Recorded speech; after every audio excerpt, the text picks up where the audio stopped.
నువ్వు ఒక నామం కలుపు, ఒక అష్టోత్తరమ పూజలో కూర్చోండి, బ్రాహ్మణుడు చేయిస్తాడు. 108 నామాలు చెప్పి అమ్మవారికి మనం రోజు ఎంతో సమయం వృధా చేస్తాం. కాలస్వరూపిణి అమ్మవారు. కాళీ అన్నారు.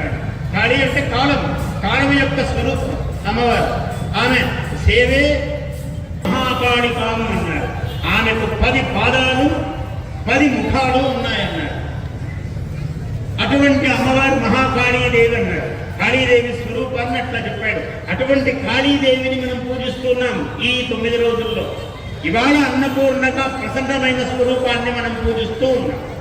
అటువంటి కాళీదేవి, మహాలక్ష్మీదేవి, మహాసరస్వతీదేవి, ఈ ముగ్గురు యొక్క స్వరూపాలే ఇవన్నీ కూడా. అటువంటి అమ్మవారిని పూజించేటప్పుడు 1 గంట కూర్చోండి, 2 గంటలు ఏముంది, ఎంతో సమయం వృధా చేస్తాం. ఎంతో సమయం వృధా చేసేటప్పుడు ఈ 2 గంటలు, ఈ కాలము గొప్పది, ఈ సమయము గొప్పది. కాబట్టి ఈ 9 రోజులు సాయంకాలం కూర్చోండి, అష్టోత్తర శతనామం పూజ చేసుకోండి అమ్మవారి సన్నిధిలో. జన్మ ధరిస్తుంది. 84 లక్షల జీవరాశులు దాటి మానవులం అయ్యాం. దీన్ని రోజు గుర్తు చేసుకోలేము మనం. ఏదో ఇలాంటి సందర్భం వచ్చింది కాబట్టి మీకు చెప్తున్నాను. మామూలుగా వింటుంటారు, మీరందరూ విజ్ఞానులే, తక్కువ వాళ్ళేం కాదు. కాకుంటే ఒక ప్రత్యేక సందర్భంలో చెప్తూ ఉన్నాను. మళ్ళీ తెలిసిందే ఇంకోసారి తెలుస్తుంది, ఓసారి గుర్తించము, తెలిసినా పట్టించుకోము, మళ్ళీ చెప్తే ఇది కొత్తగా వింటాము. అలా మనము అమ్మవారిని సేవించవలసినటువంటి సన్నివేశము ఈ రోజులలో అనేక విధములైనటువంటి నైవేద్యాలు. పాయసాన్న ప్రియ అన్నారు. పాయసాన్నము అమ్మవారికి చాలా ఇష్టము అన్నాడు. పాయసాన్నం ఒకటేనా?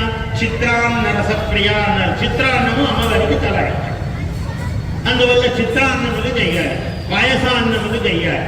అదే దధ్యోదన ప్రియ అన్నారు. దద్దోజనం అంటుంటారు. దధి ఓదనము పెరుగన్నం.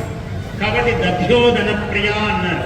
అన్నపూర్ణాదేవి తెల్లగా ఆమె యొక్క స్వరూపం అన్నము కాబట్టి అన్నపూర్ణాదేవికి పెరుగన్నము కూడా చాలా ఇష్టము. పాయసాన్నం ఎలాగో పెరుగన్నము కూడా చాలా ఇష్టం. పెరుగన్నం ఏమిటి? చలువ చేస్తుంది. మామూలుగా పొడి బియ్యాలు ఇవి పెడతారు కదా ఇంట్లో. ఆడపిల్ల ఇంటికి వచ్చినప్పుడు కడుపు చల్ల చేయాలి అంటారు. ఆ రోజు ఏమిటి? అమ్మాయికి ముందు పెరుగన్నము, అన్ని తీపి పదార్థాలు, పెరుగన్నము అన్ని తిన్నాక పొడి బియ్యం పెడతారు. Please subscribe to our YouTube channel. Like and share this video.